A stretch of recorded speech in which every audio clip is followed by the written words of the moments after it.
Hi, this is Archit and welcome to another episode of Wazirx Conversations. Now, Metaverse is making the news everywhere, but sports and fans are also converging into this world of Metaverse.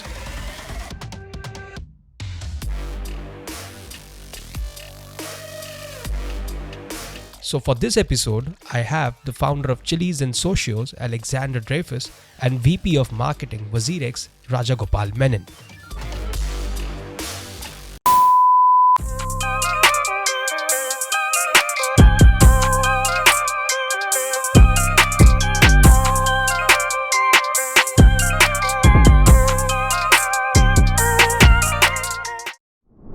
So it's been a pleasure hosting Alex and Rajagopal Menon. And Alex is a special guest because let me just introduce to our audience. I think Alex is the founder of Chiliz and Socios.com, and Rajagopal Menon, who's the VP of Wazirx Marketplace out there.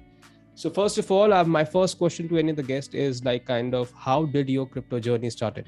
So Alex, if you can just go ahead and let me know about it. Sure.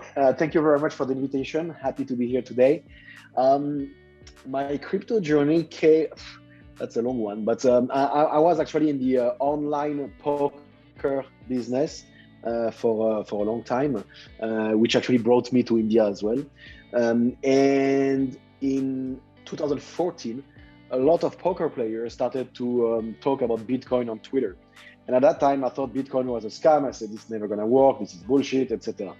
And then in 2017, I really started to educate myself more, read more, trying to understand the technology, the meaning, what's behind, and why it is actually a thing.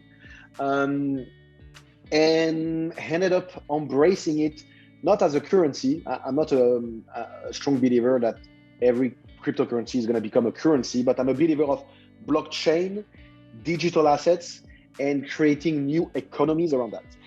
And that's more or less how it started, is me being exposed through other people, poker players, into it. Right. And how about you, Raj? When did your crypto journey start? So it started way back, I think, in 2016-17. So I was working for Reliance Jio at that time. And at that time, there was this mad rumor that, crypto was again, 2017, you remember the bull run. So there was this entire crazy story that the Geo coin is going to be launched. That was my first brush with crypto. And then Mt. Gox happened. Then put me off crypto because it's a place full of nasty people, right? But fortunately or unfortunately, crypto always gets you back. It draws you back. I started reading about it a lot more. I started understanding about it a lot more, started discussing with a friend of mine in the UK, why, and all my apprehensions fell away bit by bit.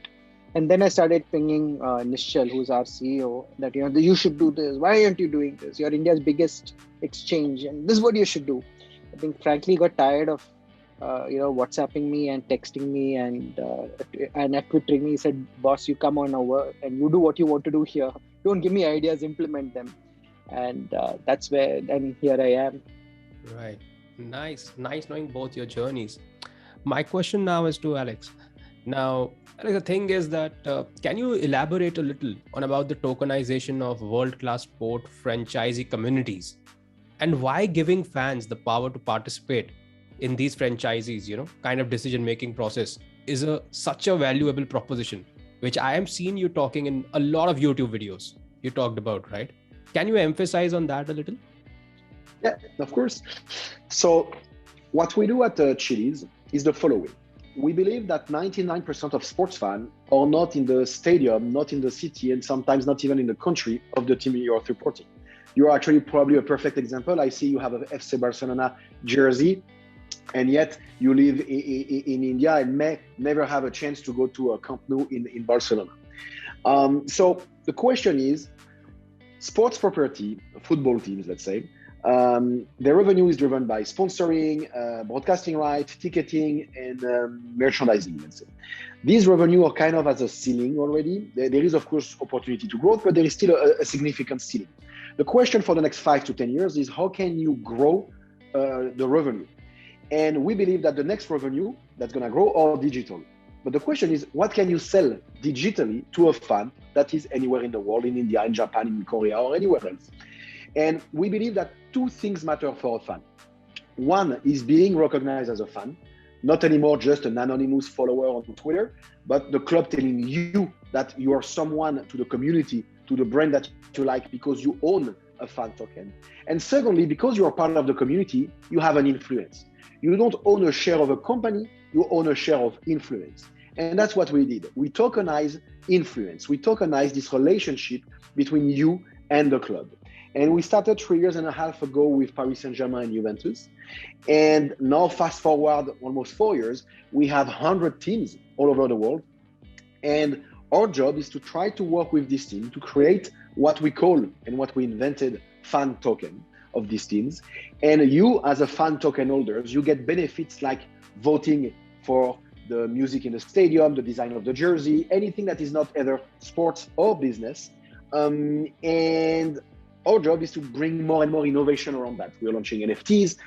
If you own fan tokens, we're giving benefits, percentage discount on the shop, etc., etc. So for us, it's all about tokenizing the community out of the biggest brand in the world, of course, and trying to build an ecosystem around that. Right. Interesting.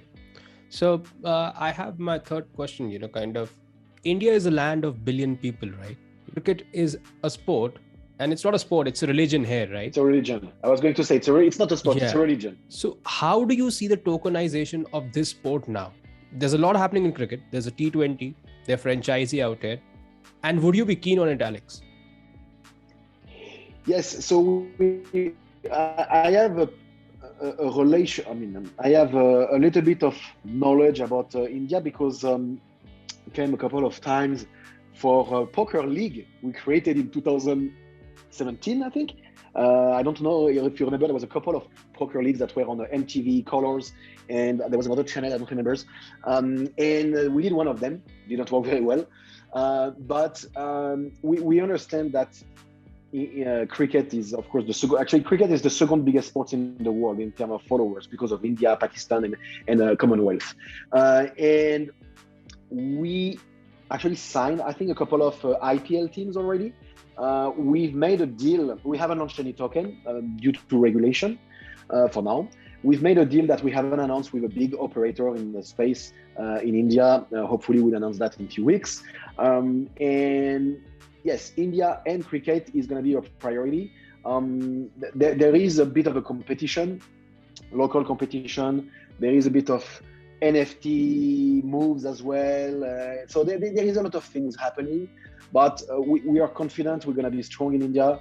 We're confident that because we also bring this international network of brands, that even though people cares, of course, 100 times more about IPL teams or T20, etc., they will still care about Barcelona. They will still care about European teams or American teams. So there is a play here where we have and we can bring value to the ecosystem.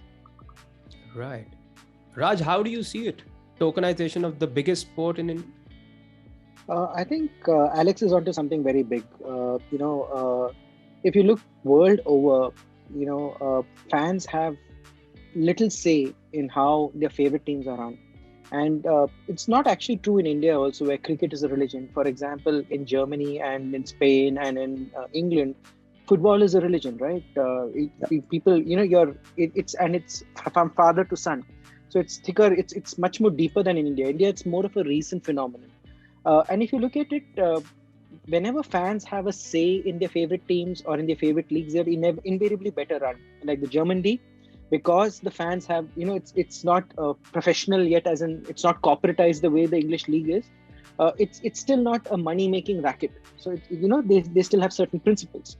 Like for example, Saudi Arabia taking over a German league, a German team will never happen because they are fan-owned. 49% of them are fan-owned. Correct me if I'm wrong, Alex, because I'm... Yeah, no, that's right. You're right. Yeah. So what fans do is they are the voice of the people, literally. You have the greedy owners or the operators. Fans are the voice of reason. They are the voice of the masses. So, whenever you get people in, you get sanity in. You don't get swayed by commercial decisions. So coming back to India, yes, it's big. And what is happening is that we're trying to commercialize everything. So, as Alex said, there'll be NFTs, there'll be a lot of other things. But the scope of tokenization is not going to go away. So, cricket is just one part of it. But you have, for example, you have local Indian sport that is dying out. So, if you can figure out a way where we can get that back, there are people who are, which are ethnic and unique to India. So if you can get people, and India is a relatively rich country now, the middle class is huge, and they are very tied to their roots. So if you can say that you can tokenize a local sport like maybe kabaddi, for example, or wrestling, which is very big, promote a wrestling league, and where people can actually participate in it and contribute to it. And it's a revolution waiting to happen. It's a monetization avenue that people haven't thought of before, that can actually transform a lot of little known sports. We obviously will start with the biggest and the most monetizable, but the trickle down effect of this is going to be immense. That's very well put by you, Raj.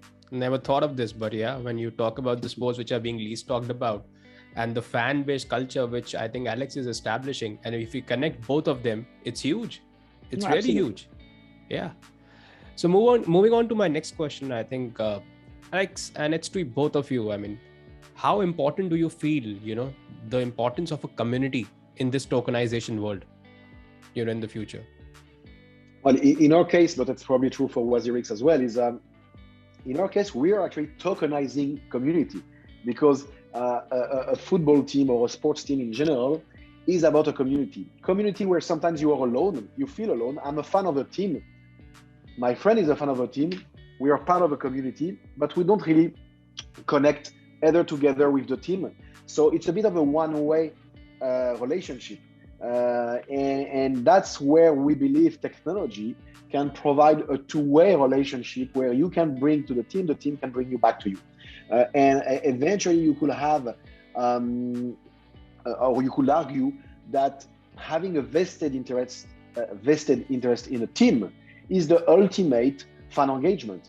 There is this expression, dirty expression in English, you put your money where your mouth is. But it's true. It's at some point you could argue that, even if you buy a fake jersey, which in India, in Asia, everywhere else in the world is a thing, and that's fine, you're still a fan.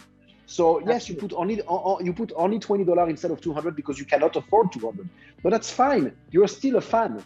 So how can you capture this, and how can you create community around that? And that's the challenge. We don't have the answer. We are one answer to it, but we're going to spend a lot of money and resources to achieve that. Right. What's your take on this, Raj? The importance of community?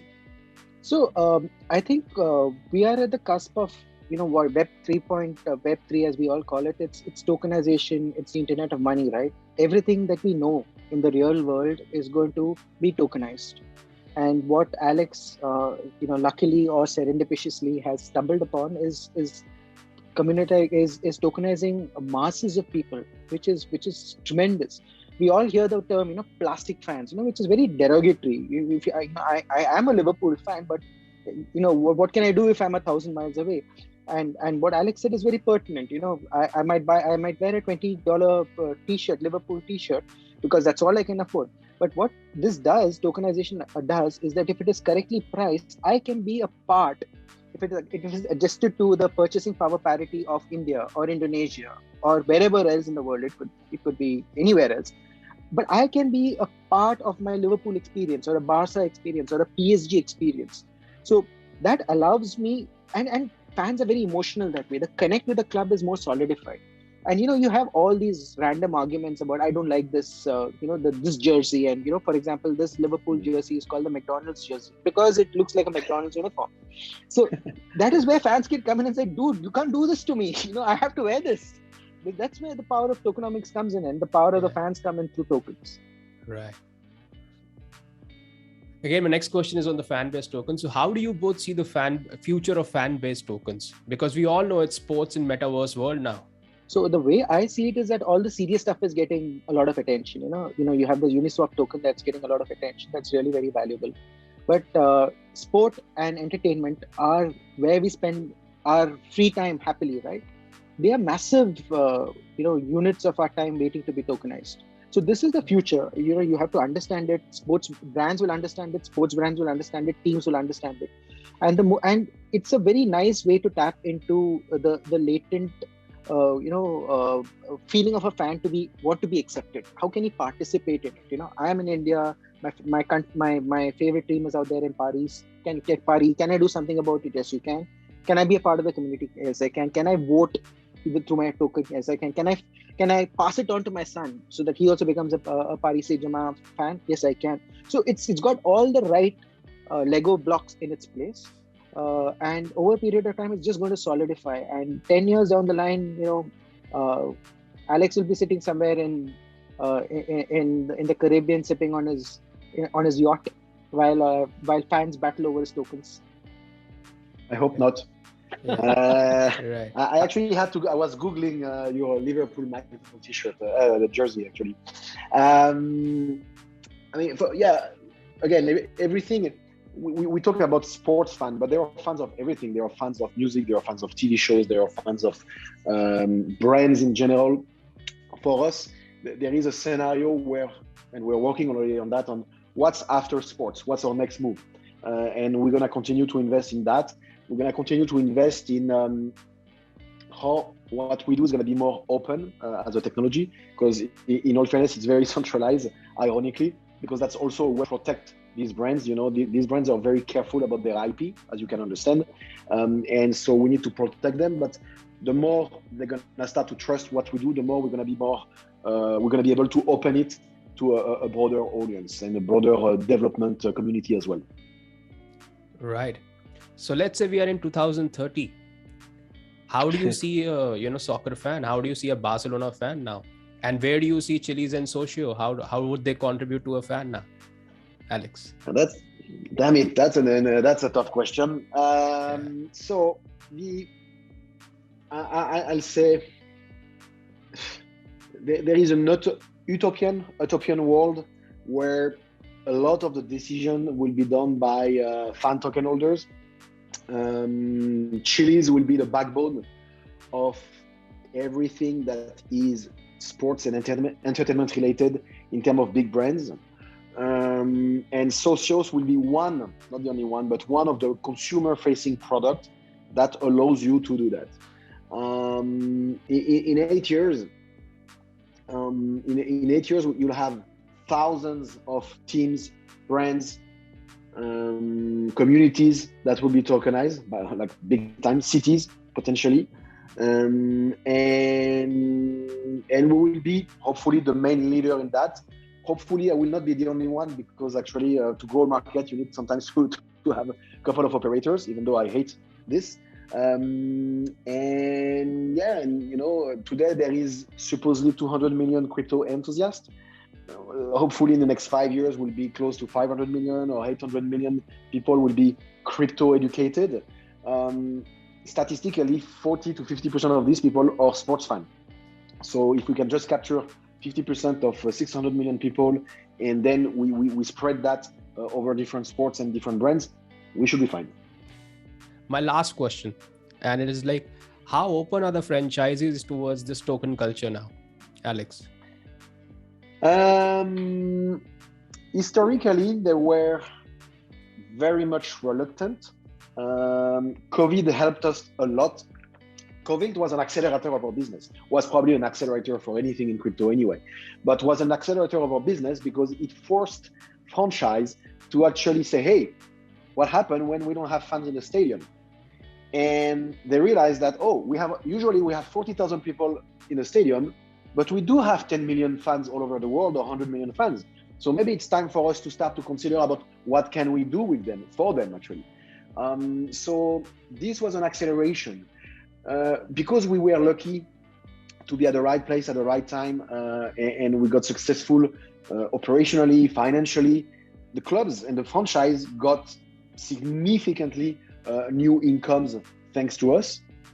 And because of that, now they believe, they touched it, like literally, before was an idea, was a PowerPoint, was something that nobody done. Now we executed it, and it translated into revenue into their bank account. And at the end, that's the only thing that matters for a sports industry. So because we managed to deliver that, now it's much easier. Right. Well, on that note, I guess I need to close my conversation. And it's been really exciting to have you both, Raj and Alexander. And I think soon we'll see, like a couple of years later, I think there'll be a grown-up fan who will kind of own these tokens and kind of can participate actively you know. So it's been a great conversation with you, Alexander, and I wish you all the luck for Chiliz and socios. And same to you, Raj. I think it's been great having you. And yeah, thank you so much. Cheers. Thanks, Alex. Thanks, Thanks a lot. Cheers. Thank Bye you. bye.